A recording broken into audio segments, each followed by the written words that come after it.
Alright, what's going on, everybody? This is your host, Arctic Ghost, and welcome back to another episode of the Arctic Pauper Show. Um, I'm bringing you another Burning Tree Emissary deck, probably the other Burning Tree Emissary deck until more brews come out, which is Red Deck Wins. This is another mostly Little Field taken list. He won Tiny Tim's Pauper Championship Series, the first one, which would be about 2 weeks ago, or 3 weeks when these videos come out, and he's never served me wrong before, and I happen to like his way of building decks, but I did a few twists on my own. So not only are we going to see another deck that likes Burning Tree Emissary, this is also another deck that plays a new card, which is Magma Jet. Magma Jet is now a common thanks to Modern Master 3. So we're going to see how well it does in this deck. As far as what this deck is, it's Red Deck Wins.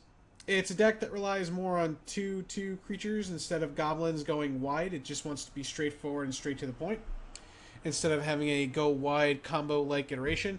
I think that this deck is better positioned than goblins at the moment, because of all the electricity and nausea effects and all that stuff rolling around. But, again, what do I know? So, this is kind of the new wave of Red Deck Wins, so let's get into it. First off are the creatures, of course. You have Mod Conscripts, Jack of Familiar, and Goblin Cohort. Now, the reason why there's 4 Jack of Familiar and only 3 Mod Conscripts is because while these cards are very good, you do sometimes run out of gas. You do. Sometimes you do just tend to run out of gas. You play quite a few more spells than Goblins does, I think.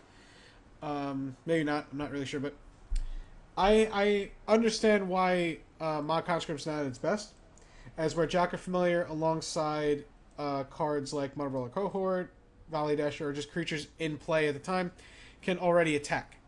You're rarely ever going to block with it. So I happen to agree with that. That's better. It's been so far.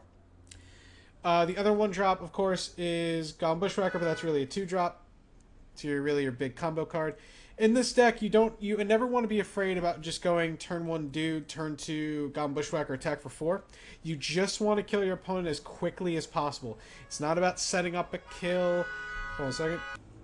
Whatever that was about. It's not about setting up a kill or going wide to make your opponent have to play from a different axis. You just want to kill your opponent as quickly as possible. The other 1-drop that I forgot even existed that Little Fiend found was Chris Mage.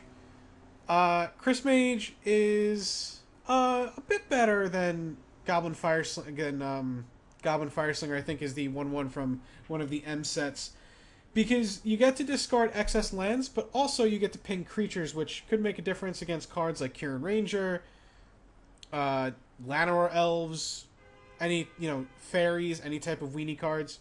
So I happen to like this card quite a bit. As far as the 2-drop goes, you got your 2 haste guys, Valley Dasher, Mud Brawler Cohort.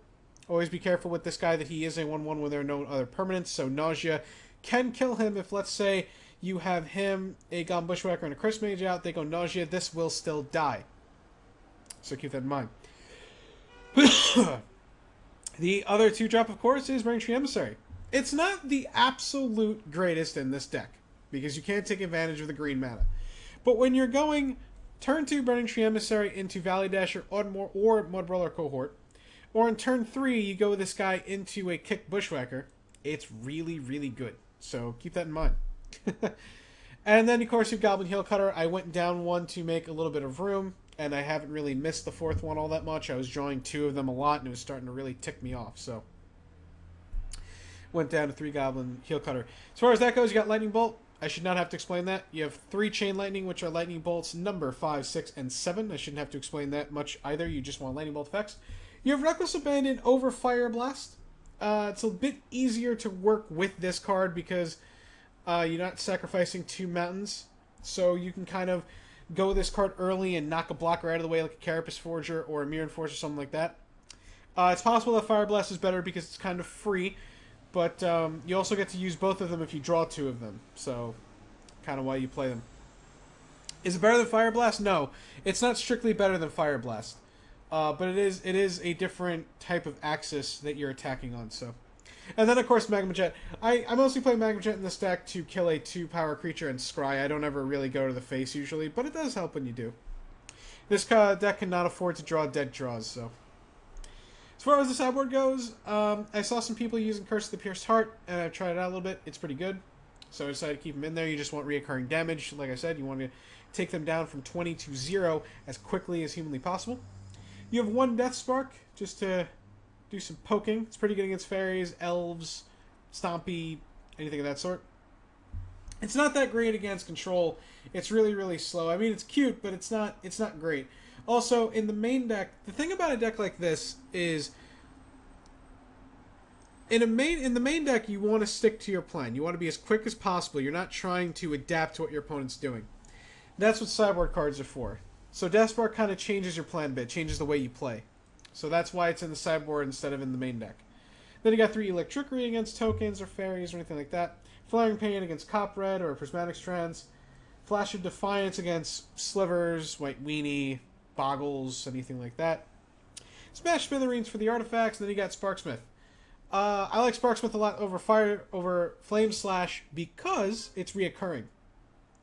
And you're usually only going to be taking 2, maybe 3 a turn, and you should be killing your opponent before that actually kills you, so I happen to like the idea of Sparksmith. Littlefield was not playing cards like Curse of the Pierced Heart. He was playing Pyroblast, which I guess I just play differently than he does, but he's a much better player than I am, so take that for what you will. And he was also playing, I think, 3 Sparksmiths. I don't remember what I took one of them out for. It might have been a Flaring Pain. I'm not exactly remembering off the top of my head. But yeah, so that's the deck. It's pretty straightforward. There isn't really as much to talk about. I'm not going to bore you anymore. Let's go into the couple of test games. Let's see how this deck performs with Burning Tree Emissary, with Crisp Mage, with sideboard cards, and see if it's worth your time. Stay tuned. Be right back. Thanks for watching.